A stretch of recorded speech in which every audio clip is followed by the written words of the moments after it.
Halo, jumpa lagi di Total Politik. Hari ini gue udah kedatangan seorang yang menghiasi media dengan serangan-serangan kritis gitu ya, yang Waduh, menggetarkan gitu ya dengan hantaman-hantamannya. waduh. Ya, kita sambut seorang kawan gue, Rigen Rakelna.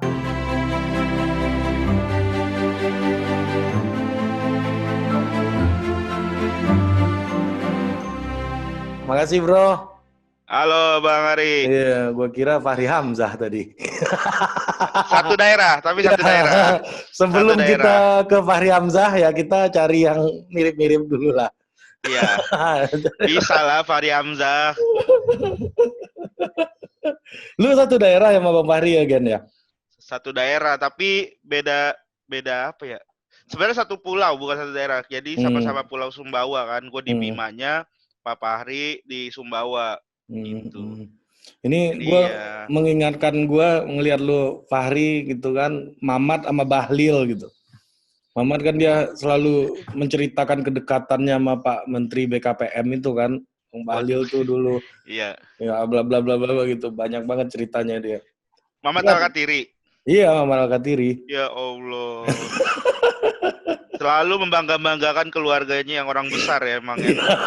Itu tipikal banget sih, tipikal Indonesia banget itu. Tipikal Indonesia ya. Iya, selalu gue tuh sebenarnya sama ini tuh deket banget gitu. Ya tapi lu gak pernah cerita Gen lu dekat sama Bang Fahri gitu, kenal Bang Fahri gak? Enggak, kalau kenal enggak kenal, cuman Gak kenal. satu pulau doang, Ya, enggak kenal juga, dapilnya enggak dia pernah ketemu. masuk pulau lu ya berarti ya? Dapil dia emang di Sumbawa juga ya dia. Iya kan, Kemarin NTB dia. iya kali ya, masuk tapi gue nggak milih berarti. Nggak Soalnya milih dia pasti juga ada, lu. iya ada gengsi daerah biasanya Iya. tuh, gengsi daerah. Kalau orang Bima tuh biasanya ngemilihnya orang Bima juga, jarang milih Iya. orang Sumbawa. Nah, Gen, kita ketemu terakhir kapan ya Gen ya? Ingat nggak Terakhir lo? ketemu tuh terakhir di mana? Di kantor Di MLI yang lama kayaknya. bukan lah, setelah itu kita ketemu. Di mana Lu jadi lagi ya? Prabowo Subianto waktu itu. Ini apa namanya? eh apa Yang di istilahnya? Solo. Di Solo, iya. Oh iya lu Iya, datang ya di Solo ya? iya, gue datang waktu Bang, itu. bukan jadi Prabowo Subianto gua. Jangan bilang begitu. Nih penonton lu ntar malah bilang bukan jadi itu, tapi gua cuman fashion kemeja putih, celana safari, kemeja dengan kantong 4 gitu dengan peci dan kacamata. Bukan Bapak Seperti Prabowo. Bapak Prabowo. Ya mungkin banyak orang bilang mirip, tapi Ya, ada tidak. juga yang ini, Bro, yang apa namanya impersonate Pak Amin Rais ya, gue lihat begini-begini di belakang. Iya, yang gini-gini. Si Dono. Itu keren banget, Gen. Sebagai pertunjukan politik ya buat gue ya. Sebenarnya kan bukan pertunjukan politik, itu sebenarnya kan roasting. Kebetulan anak-anak dari salah satu tokoh politik Indonesia. Di Gitu ya kan, Solo. anak di Solo, anak Ya Pak kan kita nggak Presiden perlu. memang. Anak Pak Iya, Presiden. iya. Cuman kan kita ngerostingnya akhirnya memang jatuhnya ke arah sana. Gitu. Karena kalau misalkan kita ngerosting anaknya tanpa embel-embel bapaknya itu ya anaknya tuh ya Ya anak. ya udah biasa aja gitu, kayak warga biasa gitu. Gak seru gitu. Ya. Makanya harus ada embel-embel itu. Makanya ya adalah Keren nyerempet-nyerempet banget dikit. lu, Gen. Keren banget lu jadi Pak Prabowo, Gen. Woi, Bang, bukan Bang, gua nggak jadi Pak Iya, Prabowo. jadi seperti sosok seperti Pak Prabowo Ya, gitu loh. seperti sosok orang yang itu yang Yang diduga. halus lembut, Ya, yang lembut. Gen, gue mau Ya. nanya ke lu, Gen. Orang itu, Gen, ya cenderung suka mengidolakan orang-orang yang punya sisi yang kemiripan dengan dirinya. Ya. Nah, kalau gue itu biasanya gue senang misalnya kalau politisi yang agak intelektual gitu. Komedian yang agak intelektual karena gue punya intellectual obsession gitu. Gue senang belajar, senang membaca gitu, tema-tema banyak berbagai macam tema. Dan misalnya musician, gue senang Efek Rumah Kaca misalnya. Komedian gue senang Panji karena menurut gue Panji agak cara melihatnya agak-agak gaya benar. Dia sudut pandangnya bagus banget gitu. Ya gaya cendekiawan gitu ya di dalam ilmu gua gitu misalnya.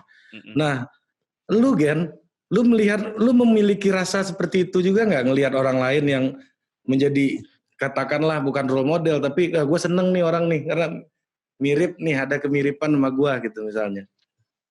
Ya, gue sih hampir sama ya, suka dengan orang yang punya kemiripan, tapi mungkin beda konteks ya. Kalau lu kan yang intelektual gitu. Kalau gue suka dengan orang-orang yang emang emosinya tuh gampang terpancing. Pendek sumbu ya. Iya, yang gampang marah-marah gitu. Gue tuh seneng. Gue seneng sih kayak Pak Ahok ngeliat misalnya. orang. Pak Ahok misalnya. Iya bisa Pak Ahok. Pak Ahok tapi kan sekarang udah agak santun. Kalem, udah nggak Regen banget ya. Bukan Regen banget dong. udah nggak ini banget, udah nggak Ahok banget lah, nggak segalak dulu. Ya pokoknya orang-orang yang marah tuh kayak seneng aja, soalnya kayak marahnya tuh tegas gitu, kayak nunjukin bahwa kayak Bu Risma tuh yang kemarin tuh marah-marah sama orang di telepon tuh. Wah tuh kayaknya keren banget nih orang nih, tegas banget gitu. Iya. Siapa lagi Gen yang marah-marah? Bang Fahri enggak. Bang Fahri enggak marah-marah. Enggak marah-marah dia. Dia tuh cuman ngotot, beda, enggak marah-marah. Kalau lagi beda. Kalau ngotot itu pokoknya sekali dapat kesempatan ngomong mulu gitu. Seperti beberapa kali gue nonton tuh kayak kalau udah ngotot tuh apa namanya nggak dikasih celah orang buat ngomong. Fadlizon gitu ya ngotot ya. Kalau Fadlizon enggak dong, Fadlizon lebih kalem. Kalem, tapi nyelekit. Lebih kalem gitu dia. Apalagi kalau udah terpojok kan dia senyum-senyum Fadlizon. Ini gue ingin menghadirkan sisi lain Regen gitu dan ternyata menurut gue ya Regen ini lu punya sisi-sisi politik gitu Gen sebenarnya Gen. Waduh. Menurut gue ya. Kan gue konten kolong meja gue politik. Iya makanya, tapi orang melupakan itu dari lu gitu loh Gen, gue lihat Gen. Ayo marah-marah Gen. Iya. Sebenarnya kalau dibilang gue suka aja sama politik tuh, tapi maksudnya karena itu kan yang politik ini urusannya yang bakal ngurus kita semua nih di manapun kita berada nih, pokoknya yang ngurus kita tuh urusannya ntar dengan politik kan. Jadi kita juga, gue tuh kadang suka nilai-nilai nih, nih baik beneran apa enggak nih, ini jahat, dia beneran jahat apa enggak nih. Apalagi zaman sekarang tuh kan kita tuh emang harus mau nggak mau tuh nyari tahu sendiri gitu semuanya. Soalnya sekarang tuh banyak banget kayak buzzer gitu. Kalau misalkan kayak kita main Twitter doang, kita bisa aja nih kegiring untuk ngejelek-jelekin nomor ini gitu, ngejelek-jelekin tokoh ini. Tapi kalau kita main Facebook beda lagi nih. Facebook itu buzzernya beda lagi ya kan. Kita mau nggak mau bakal milih nomor ini. Makanya mau nggak mau, gue tuh lebih sering kayak nyari tahu sendiri. Makanya nonton ILC, terus abis nonton tuh kadang semua media tuh gue tonton gitu, kayak channel-channelnya Valdo, channel-channel lu kalau lagi ngomongin, nanya-nanya ke Bang Valdo kayak waktu itu, Bang ini bener gak sih begini-begini, itu supaya gue juga paham gitu. Jadi jangan sembarangan ketika gue misalnya ikut pemilu contohnya. Jadi gue tahu nih mana yang harus gue pilih. Itu sih sebenarnya dasar-dasarnya aja. Karena sekarang tuh zamannya lu main Facebook, lu bakal larinya ke pilihan lu ke nomor ini nih. Lu main Twitter, lu bakal larinya ke sini nih. Lu bergaul dengan si ini, lu larinya ke sini nih. Makanya gue harus pinter-pinter. Jadi gue bergaul ke semuanya. Ketiga-tiga Facebook gue main, Twitter gue main, gue bergaul dengan si ini, gue bergaul dengan si itu. Tapi gue pelajarin sendiri sih Bang. Ya, analisis sendiri. Dan MLI dibilang cebong itu lu nggak setuju nggak lo? MLI dibilang cebong? Iya, lu kan bagian dari MLI gitu. Ya kalau di MLI dibilang cebong ya setuju. Ya masalahnya dua maskotnya tuh sering banget nyikat-nyikatin yang kemarin tuh. Yang Valdo diundang aja kan kayak begitu. ya MLI ya. Emang. Tapi sebenarnya kalau MLI-nya sih mungkin ya karena maskotnya sih masalah. Iya. Mau gue bilang enggak MLI enggak segitunya gitu. Tapi masalahnya maskotnya Coki Muslim tuh kan emang arah politiknya setiap pengen siaran waktu sama Valdo itu ngehajarnya ke situ Iya gitu. itu gila banget sih itu gue lihat tuh. Iya. Jokowi Membangun jalan gitu. ya. Gitu. Gen, apa sih Ya, di politik Indonesia ini kalau lu harus menjadikan sebuah konten ya materi stand up lu ya, apa sih yang bikin lu paling enak nih nyari keresahan lu karena personal lu marah-marah kan ya ya. kan, nyari keresahan enak banget sebenarnya, marah-marah kita bisa aja marah buat sama semua hal juga bisa gitu ya. Ya. Nah di politik Indonesia yang sesuatu yang mungkin lu jadikan konten, jadikan materi dan itu yang memancing amarah angkara murka lu itu apa kira-kira Gen yang paling dari mata seorang Regen gitu melihat situasi politik di Indonesia? Apa ya? Kalau sekarang Hmm. apa Terserah lu. Jadi kita secara bisa umum? lihat contohnya kayak gini. Oh hal-hal begini nih yang bisa menjadi keresahan Regen gitu. Terserah lu. Contohnya tuh ya Oh, ya. ya ya saat sekarang nih gue jujur aja tuh gedek banget gitu. Maksudnya gedek gue tuh eh kayak pemerintah nih ya, gue ngerasanya kayak nggak tegas gitu bang. Hmm. Maksudnya kayak oke nerapin PSBB, tapi masih banyak orang keluar gitu. Gue setiap syuting waktu itu gue ada beberapa kali syuting keluar, itu dikasih surat jalan. Gue udah pegang surat jalan. Gue perjalanan dari Tangerang sampai Jakarta kagak ada yang meriksain gitu. Nah itu kan salah satu contohnya. Ya. Nih nggak tegas gitu maksud gue. Terus udah nggak tegas tiba-tiba sekarang udah mau diberhentiin PSBB kayak gitu-gitu. New normal. Padahal hasilnya belum ada dari yang kemarin gitu. Maksud gue itu sih yang gue sebelin banget tuh ketegasan pemerintah. Ya menurut gue punya pendapat ya. Emang agak susah sih di Indonesia itu untuk memilih pemimpin 2 periode. Kayaknya 1 periode ganti, 1 periode ganti dah. Karena biasanya periode kedua tuh panen. Periode pertama tuh baik gitu. Periode kedua panen. Makanya gue sebel banget gue gitu. Sebelnya tuh itu tuh kesel banget. Udah gitu ya masalah pembagian kan ada pembagian. Jadi ini di kampung gue nih itu ada pembagian uang santunan gitu selama 3 bulan kan. Dan itu ternyata kagak rata gitu pembagiannya. Gitu. Lu dapat Ger? Gue enggak dapet. Tapi harusnya mertua gue dapet. Karena dia di kartu keluarga kan di Kebonanas, cuman nggak ada kabar. Gitu. Jadi kayak gitu-gitu tuh yang menurut gue nih kenapa kagak ada tegas-tegasnya sih? Ini kan masalah kayak gini nih bukan masalah yang gampang, bukan masalah yang enteng gitu, tapi kok kayak pemerintah kayak santai bener gue ngerasainnya. Itu sih yang gue kesel banget tuh. Ya. Dan Gen, kalau lu misalnya ngelihat lu jadi pemerintah nih, ya misalnya ya. Kalau lu lihat orang masih keluar PSBB, apa yang mau lu sampein, Gen? Kalau gue masih ngeliat orang-orang keluar tergantung bang. Ya. Makanya kalau misalkan dia punya surat jalan. Nongkrong deh, bocah Nah kalau bocah nongkrong itu, ya Allah gue tuh bener dah pengen gue ledakin tempat nongkrongnya kalau bisa tuh maksudnya. Gitu maksudnya biar hancur lebur di situ gitu. Soalnya kan bahaya ya, dia bisa ngebawa keluar gitu. Gue nih udah nahan-nahan nongkrong, gue udah bosen di rumah. Gue juga ya ampun sekalinya keluar paling kayak misalnya cuman itu aja udah deg-degan banget, udah bini udah pakai masker pulang langsung semprot abis kerja mandi malam-malam gue pulang disuruh mandi gue gara-gara terus orang masih santai-santai aja nongkrong gitu. Gue sih pengen gue ledakin tempat nongkrong itu biar dia meledak sama orang-orangnya tuh. Apa ya misalnya lo kita bikin simulasi deh, ada anak lagi nongkrong nih. Lagi asik nongkrong, ya lo misalnya lu datang naik motor. Ya lo aparat pemerintah nih misalnya nih. Oh gue aparat pemerintah. Ya. Oh.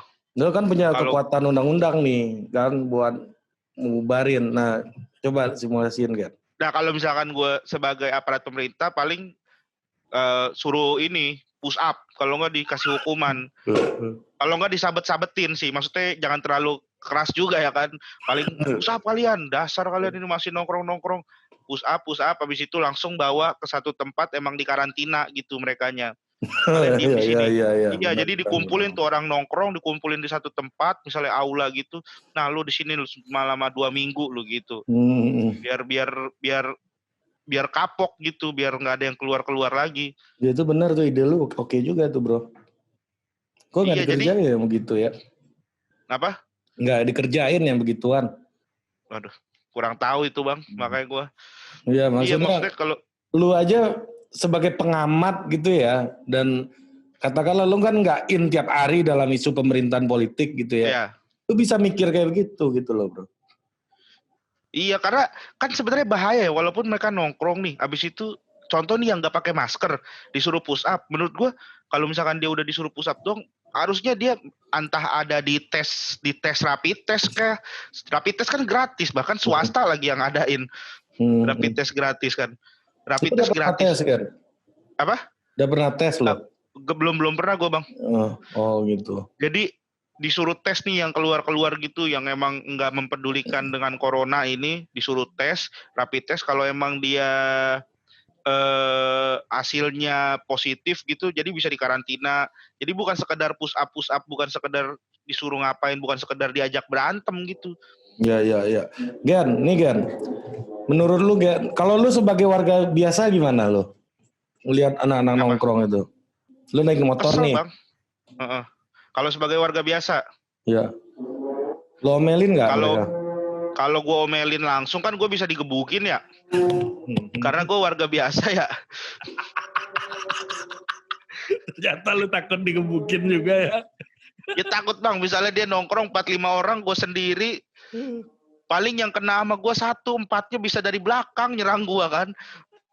Ntar gue malahan kena juga, corona juga. Ya paling kalau misalkan ada yang nongkrong gitu, kalau gue sebagai orang biasa, ya paling gue tegornya warungnya, tempat nongkrongnya, ngasih taunya, mas ini kan lagi gini, ini masih buka aja nih, nggak takut apa nggak gimana gitu.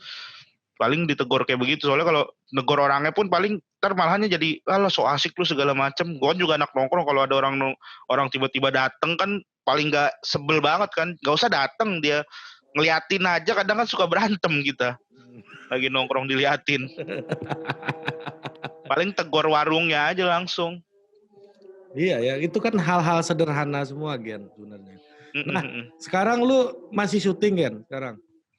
Sekarang udah enggak bang, lagi di rumah aja nih gue full. Paling gue kalau syuting ke kantor MLI sih itu. Kalau emang lagi ada bikin konten gitu segala macam. Nih gue apa-apa tuh dikerjainnya kayak begini nih, lewat Zoom. Misalnya ada orang ngajakin apa, kemarin ada kerjaan stand up, penontonnya nonton lewat Zoom begini. Jadi gue stand up di sini, mereka nonton sendiri-sendiri. Gak tahu udah tuh lucu apa enggak stand up di Zoom kayak begini. Sambil duduk lagi gue bilang susah banget dah. Itu tapi juga ada yang lu di Shopee juga ada kan? Ya, gue di Shopee juga ada tuh penontonnya nggak ada. Nah itu menurut gue tuh salah satu cara gue untuk beradaptasi dengan situasi sekarang tuh. Jadi gue sekarang ini lagi coba bikin materi yang emang buat digital. Yang buat digital tuh, jadi kita nggak butuh respon penonton, kita nggak butuh. Gue kan biasanya marah-marahnya tuh semakin marah-marah semakin lucu. Nah kalau nggak ada penonton, marah-marah doang tuh jadi kayak aneh gue. Jadi gue harus mulai beradaptasi secara materi. Menurut gue itu yang bisa gue ambil dari yang namanya new normal itu adalah bagaimana kita beradaptasi dengan situasi sekarang. Kita sebagai stand up komedian gitu. Jadi menulis materi. Iya lanjut materi gimana? Iya, menulis materi sesuai dengan tempat kita. Misalnya di digital ya kita harus nulis materi yang sesuai gitu, nggak bisa sembarangan. Oke, ini kan kalau musisi itu kan jelas tuh, ada yang recorder pakai kaset gitu, ada yang manggung gitu ya. Ini artinya lu mau bikin versi kasetnya ya untuk stand up comedian gitu. Sebenarnya nggak versi kaset sih, tapi live kayak begini bang, live kayak begini kan Panji juga udah bikin tuh di Komika tuh, jadi dia juga yang dari neraka itu ya. Bukan live juga, jadi ntar orang bisa show dari live gini. MLI juga udah bikin.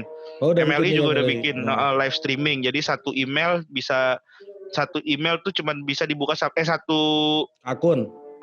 Iya satu email tuh cuman bisa ngetik satu link itu, jadi link itu nggak bisa dikasih. Nah link itu buat nonton.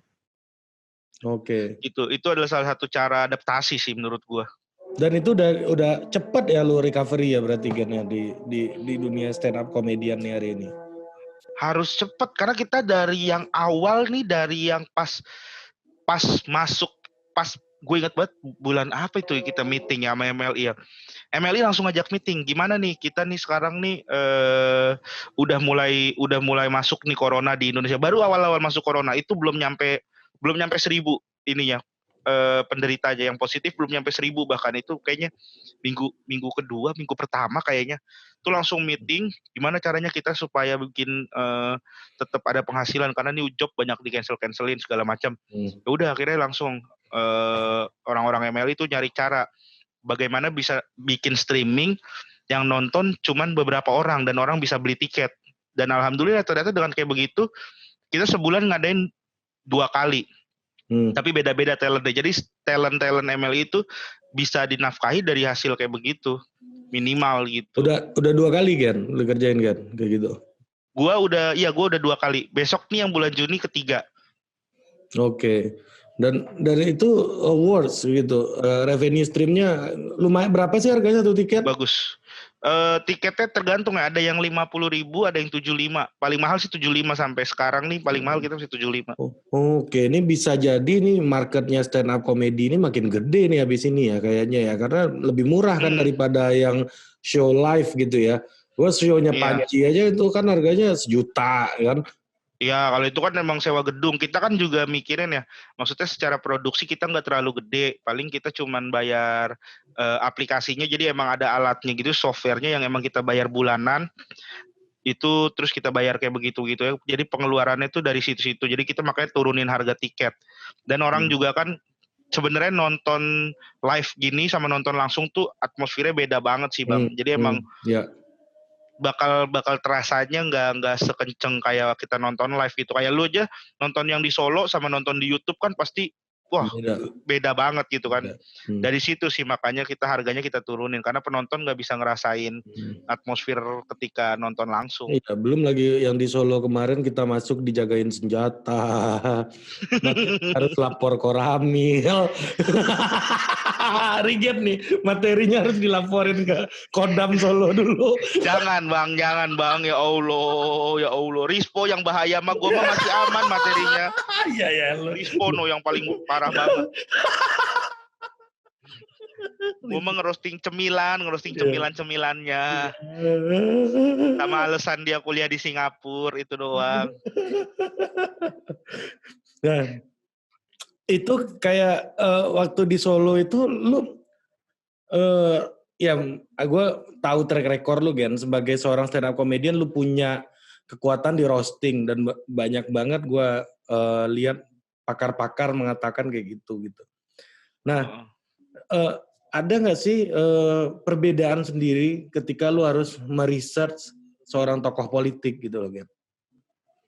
Wah, itu emang lebih susah Bang. Jujur aja kita ini kalau misalkan mau ngerosting tokoh politik itu lebih ngeri. Kenapa? Karena karena bisa aja nih kita nggak sengaja nyerempet ke dinasnya, nyerempet ke partainya, di mana di situ tuh bukan cuma dia tapi ada banyak orang lain gitu. Dan nanti kenanya ke orang lain, itu sih yang bikin gue susah gitu.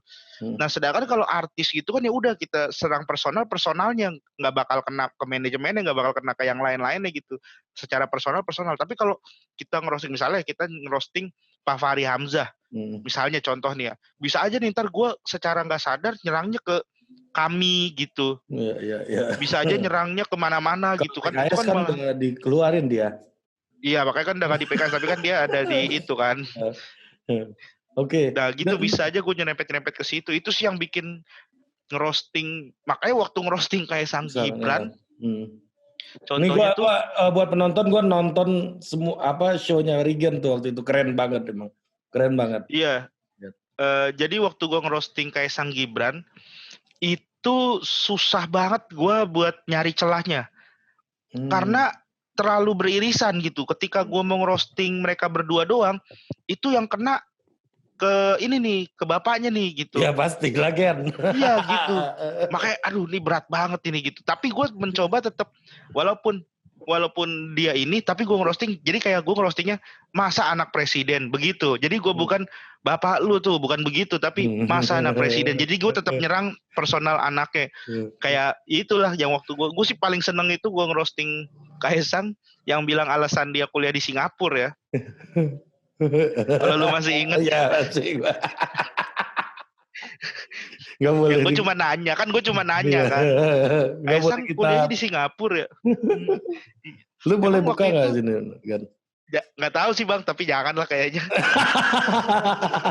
Biarin orang penasaran aja ya. Biar orang penasaran aja. Yang paling keren tuh buat gue salah satunya selain lu waktu itu openingnya Abdur. Iya. Saya nggak mau berdiri, nggak mau deket-deket. Keren banget. Gue kalau jadi mereka berdua tuh udahlah. Langsung emosi gue itu bro. Iya. Itu udah levelnya ya karena Abdur yang ngomong aja jadi komedi gitu loh bos. Iya karena di bawahnya komedi dan Abdur punya pesan itu gitu karena dia berasal dari daerah sana gitu. Dan dia pendukung Prabowo. Ya. Pendukung keras dia. Keras. Gue ingat betul dia ketemu sama Faldo. Terus cerita sama Faldo waktu itu kan. Nyambung dong. Berkawan dia berdua gue lihat gitu. Nah terus ngobrol-ngobrol lama Abdur.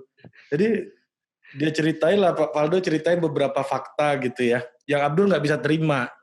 Soal Prabowo Sandi ini gitu kan. Jadi ada beberapa fakta gini bro gitu kan. Nggak terima Abdur kan. Lama-lama besoknya ketemu lagi pas ke Solo itu loh kan.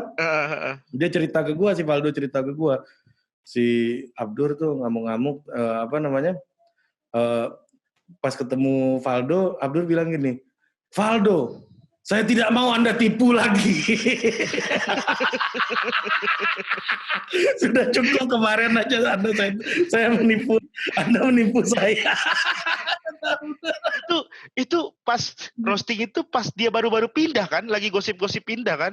Udah pindah. Makanya makin emosi dong Abdul. Iya makin emosi. Makin emosi dong. Makanya dia bilang pengkhianat dia bilang. Abdur kamu kan lucu banget lucu. Roasting Faldo jadinya. Nah terus gini kan, gue sih ya lu seperti yang lu bilang tadi nyerempet kemana-mana. Yang Kaisang tuh berapa lama lu research tuh waktu Kaisang sama Gibran? Sekitar 2 minggu kalau nggak salah. Lama juga ya lu researchnya 2 minggu. Iya 2 mingguan lah, sekitar 2 minggu. Banyak itu materi gue sebenarnya yang akhirnya gue pilih. Udahlah ini aja lah yang paling aman lah kayaknya. Lu ambil yang paling aman? Gue ambil yang paling aman itu. Hitungannya yang paling aman. Maksudnya kan gue juga ngasih ke mereka kan, ke pihak Kaisang Gibran kan, minta materi. Dan juga ke Kodim. Pas pampres. Itu nyetor materi gitu. Ada beberapa yang dicoretin, wah ini jangan, ini bahaya nih gitu. Jadi sekitar 2 minggu lah gue riset itu. Jadi gue cari tuh sampai cemilannya, sampai usahanya mereka berdua, semuanya gue cari tuh. Dan gitu waktu itu gue inget banget sih lu cerita waktu itu mereka nggak ada masalah soal batu bara karena memang nama show-nya itu kan waktu itu apa? Iya. Iya kan, ini kelas batu bara. Roasting batu bara, iya. Kalau itu mereka nggak ada masalah kayaknya ya. Nggak ada masalah.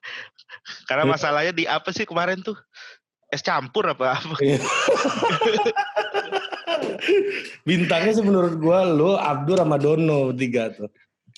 Iya sih yang maksudnya roastingnya beneran roasting yang bisa bikin kaget sih. Ini buat lu yang di Solo tuh pasti yang nonton itu pasti gembira banget dan menurut gue ya lu punya dan ini Gen waktu itu Gen ada lagi isu FPI mau ngedemo lokasi acara venue-nya gara-gara ada Coki datang waktu itu. Lu denger isu itu nggak? Gue nggak denger. Gue dengernya yang gue denger itu cuman Gibran parkir di depan. rapihin motor itu. Pencitraan ya.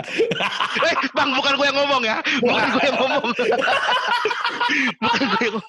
Gue cuman gue denger doang. Jadi gue pas di backstage, si Gian itu Mas Gibran lagi parkirin motor di depan.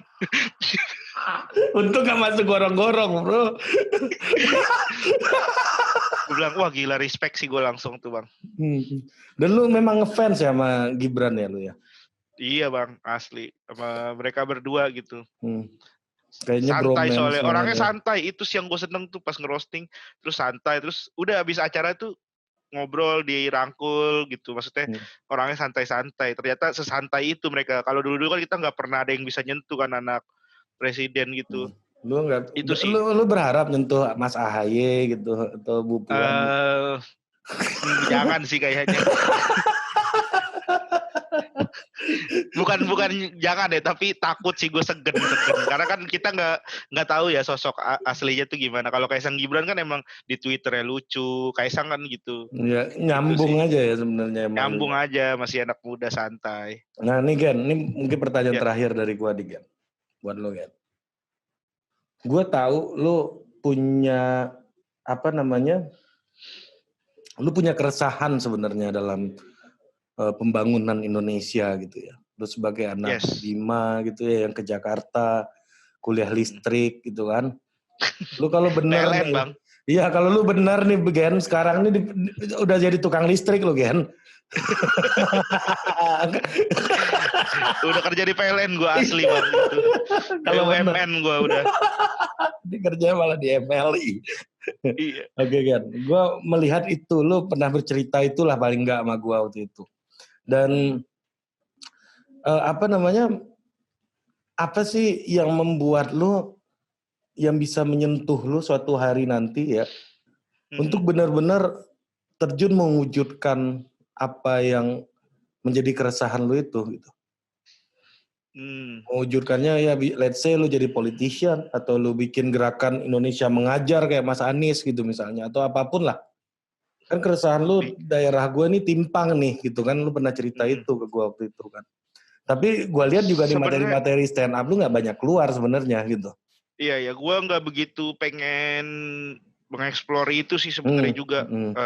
Sebenarnya yang jadi keresahan gue itu bukan timpangnya pembangunan atau apa ya dari Bima dengan juga kota-kota di Jawa gitu, kota-kota besar lainnya gitu. Gue bukan masalah itu, yang gue bener-bener sebel itu ya dari kena alasan gue banget misalnya gue harus terjun ke politik.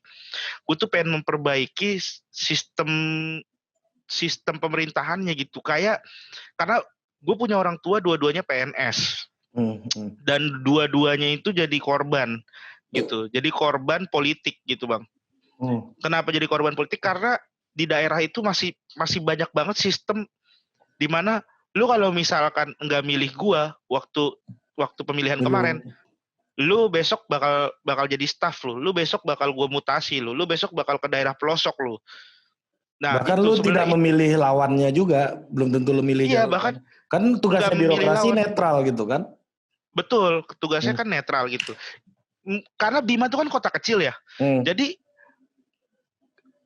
bisa aja nih kayak kakaknya, saudaranya itu yang calon gitu. Jadi terus dianggap wah ini pendukungnya akhirnya kena.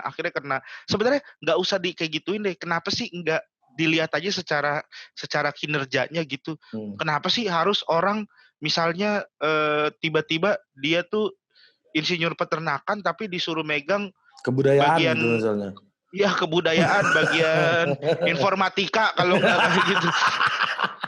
Perhubungan kalau nggak kayak gitu-gitu. Maksud gue itu kan udah ngawur banget. Itu sih yang pengen gue perbaikin. Jadi di pemerintahan kita tuh masih ini banget, terasa banget yang apalagi di daerah ya. Jadi yang ini gue juga anak daerah kan, sama malu lah. Nah, itu Bang, itu yang makanya gue gedek batu. Jadi korban, jadi kadang korban kerja sebagus apapun kalau misalkan emang masalahnya mau kita kerja bagus-bagus kalau emang kita nggak terjun ke politik, maksudnya kita nggak ngedeket ke sini, nggak ngedeket ke situ, ya udah stuck di situ aja gitu, nggak bakal bisa naik jabatan, nggak bisa ular gitu ya. nggak bisa ular, Oh, nggak ya. bisa makan es krim ya kan, Ya. ngejilat-jilat Ya gitu. kalau lu bisa jadi ular ya selamat hidup lu di daerah. Selamat hidupnya. Nah itu Ya. makanya yang gue sangat kecewa, yang alasan gue pengen terjun misalnya nih, ini kalau gue mentok banget misalnya gue salah satunya alasan tuh pengen itu memperbaiki itu gitu. Karena kalau misalkan gue alasannya pengen pembangunan segala macem, sebenarnya pembangunan tuh salah satu janji manis banget tuh. Dibangunin dibikinin ini, dibikin taman, dibikin jembatan, ditaruhin wifi, dibikin apa segala macam, tapi di dalamnya ternyata kayak makan jambu biji, dalamnya kadang suka busuk kan, luarnya mulus. Gitu sih gue tuh Ya yang gue kalau ini. ya karena ujung tombak pembangunan itu kan birokrasi. Kalau birokrasinya nggak Betul, fair gitu kan, nggak betul, merit system gitu ya, dia betul. pasti juga pembangunan tidak akan berjalan optimal gitu. Iya betul, itu sih Bang. Makanya birokrasinya harus jelas dulu. Ini keresahan lu sama banget sama Pak Ahok loh bro. Kenapa? Pak Ahok tuh kan salah satu brandnya dia itu reformasi birokrasi. Iya sih. Ya, Jajan gue sebenarnya maling gitu kan, gitu-gitu kan.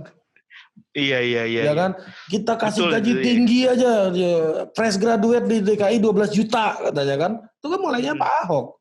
Iya, lelang ini, Iya, lelang lelang jabatan. jabatan. Mm. Terus gaji lurah di DKI itu terbesar di Indonesia bro, 30 juta. Nggak tahu deh, sekarang naik tuh pasti tuh. Tapi sekarang udah masih sistem lelang, Bang. Masih. Masih Ya, sistem lu lelang, jangan tapi lelangnya bisa ini ya. lelangnya ya begitu Udah mungkin. beda ya. Gak tahu kita. Gue belum penelitian kan. Iya sih, paling itu gue sebelnya tuh birokrasi, karena gue ngelihat langsung sih dulu. Bokap gue tuh pernah ada di posisi kabit, Bang. Kepala bidang, itu terjun payung langsung ke staf ahli. Jauh itu. Makanya ya Allah, gue Staf punya ahli. punya om, punya om, dia itu tadinya kadis. Kadis tiba-tiba jadi kepala sekolah di daerah pelosok. Ya Allah, gimana caranya itu bro? Kadis di kepala Makanya ya sekolah. Allah, kayak gitu-gitu tuh gue, ya ampun, gue gedeknya minta ampun sebenarnya. Tapi gimana, gue juga nggak punya basic pengen terjun ke politik, karena susah sih emang sih. Kita bisa masuk ke situ tuh ya karena bantuan mereka ini nih gitu. Itu yang bikin susah. Mungkin makanya Panji bilang juga, lu kalau nyemplung ke kolam tai ya lu bakal bau tai gitu. Ya mau nggak mau masuk Mau septic nggak tank, mau. iya kan? Betul. Ya Ya, contohnya ada satu orang yang mau melakukan hal itu kan akhirnya hancur karirnya gitu. Banyak yang kayak gitu-gitu. ya, ada bapaknya temen gue itu birokrat, sekarang salah satu kepala dinas di provinsi di Kalimantan, ya. Kepala dinas Gen sekarang Gen. Yang tadinya sempat terbuang Gen. Ini kebetulan yang menang gubernur ini dia dekat gitu. Yang sekarang gitu kan. Dulu terbuang lama dia dan dia penghargaannya banyak banget dan orangnya memang pinter banget. Dan dia jadi kepala Bapeda. Bapeda kan memang harus orang pinter, nggak bisa orang sembarangan lu taruh di situ kan. Nah bapaknya ini jadi kepala Bapeda, dia pernah bilang gini ke anaknya, Le, kamu kalau dari sekarang masuk ke politik aja sekalian. Gak usah kamu berkarir masuk birokrat segala macam tuh nggak usah. Kalau memang mau masuk politik, masuk partai, ikut pemilu sekalian katanya. Ke anaknya nih, jangan nanggung-nanggung katanya, kata bapaknya. Kenapa gitu Pak? Kalau kita nggak bertarung di politik dan nggak menang di politik, jadi orang kalah di politik, kita akan diinjak terus. Gitu kata bapaknya ke dia. Betul sih. Kalau makanya pilihannya dua, lu antara benar-benar pengen kerja yang independen kayak jadi pengusaha, atau ya lu kalau misalkan masih mau berurusan Jadi dengan pelawak politik, gitu ya. iya, atau jadi pelawak yang udah bebas-bebas aja nih, cuman belum tahu 30 tahun ke depan kayak gitu. Sebenarnya itu pilihan sih masing-masing tuh. Lu ada Gen, maksud gua, Apa? gua nggak mau bilang ambisi ya, tapi suatu hari lu pernah membayangkan diri lu akan terjun ke politik nggak? Ada sih, kalau ngebayangin. Membayangin ya. Terjun ke politik ada. Kenapa? Karena keluarga gue juga banyak yang emang orang-orang politik. Gue dari dari tahun kemarin, dari pas caleg-caleg itu Bang, udah ditawarin suruh pulang. Udah mau ditawarin buat masuk ini, masuk itu, tapi gue bilang, "Entar dulu lah, gue masih lucu," gue bilang. Jadi kalau udah nggak lucu, lu mau masuk? Kalau udah nggak lucu baru.